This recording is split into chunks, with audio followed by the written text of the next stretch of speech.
pihak militer mulai menembaki troll dengan berbagai senjata yang mereka miliki. Dapat dilihat semua itu hanyalah sia-sia. Karena troll adalah batu yang tidak bisa ditembus oleh senjata apapun. Yang ada setiap serangan yang mereka lakukan hanya membuat troll itu semakin marah.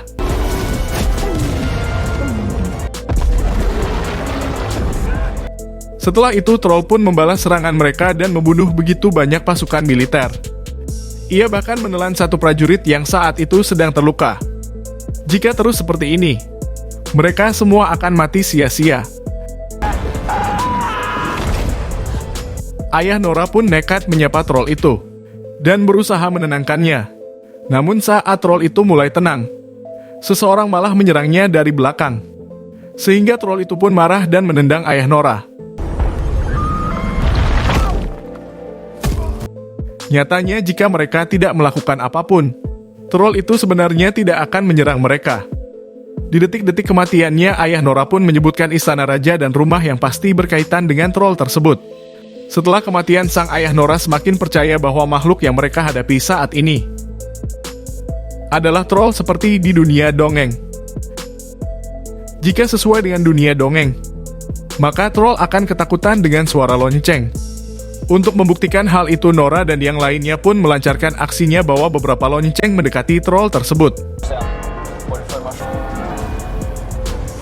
Tak disangka dugaan mereka benar-benar terjadi.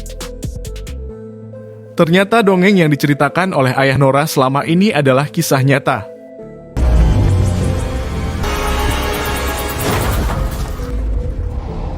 Berita kekacauan itu pun dengan cepat menyebar di berbagai negara.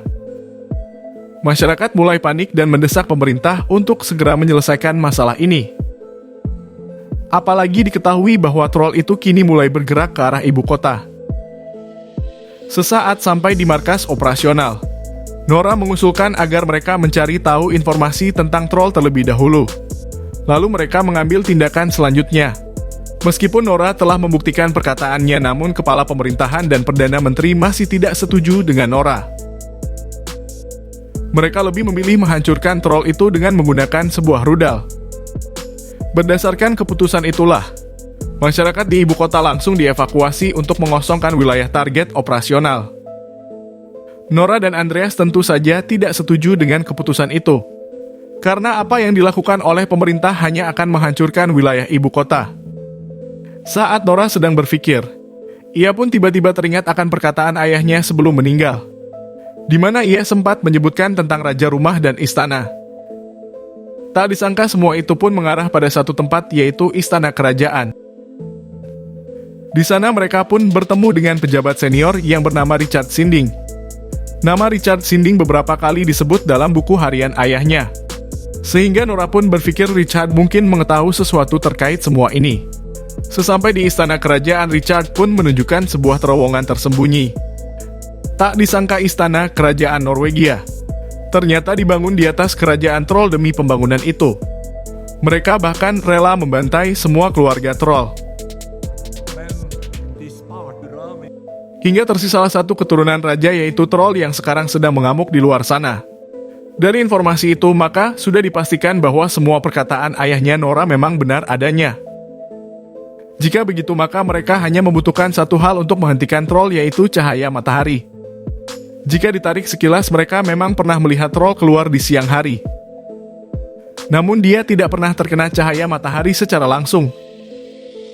Dengan cepat Nora dan Andreas bergegas menuju ibu kota untuk menghentikan pengeboman.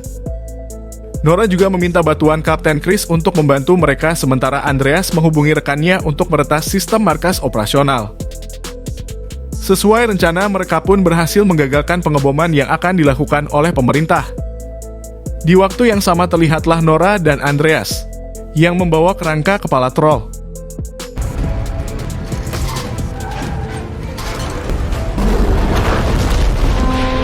Mereka kemudian memancing troll itu ke lokasi yang sudah ditentukan oleh Kapten Chris.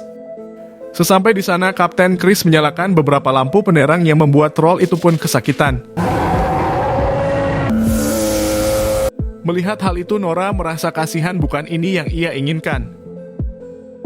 Ia benar-benar tidak tega mendengar raungan kesakitan dari troll tersebut.